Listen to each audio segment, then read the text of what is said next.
বেহাল জাতীয় সড়কে যান চলাচল স্বাভাবিক রাখতে গর্ত ভরাট করতে ব্যস্ত জনগণ।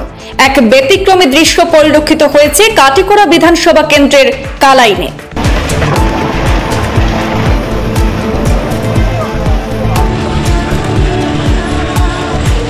রাজ্য এবং কেন্দ্রে বিজেপি নেতৃত্বাধীন সরকার থাকা সত্ত্বেও ৬ নম্বর জাতীয় সড়কের অবস্থা পুরোটাই বেহাল। রীতিমতো ঝুঁকিপূর্ণ অবস্থায় যান চলাচল করছে।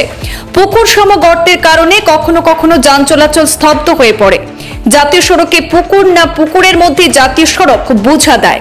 আজও ৬ নম্বর জাতীয় সড়কে কালাইন এবং ভাটপাড়া এলাকায় যান চলাচল এক প্রকার স্তব্ধ হয়ে যায় এই ভাঙা রাস্তার কারণে। পরে স্থানীয় জনগণ একত্রিত হয়ে জাতীয় সড়কে থাকা পুকুর সম গর্ত ভরাট করে যান চলাচল কিছুটা স্বাভাবিক করেছেন।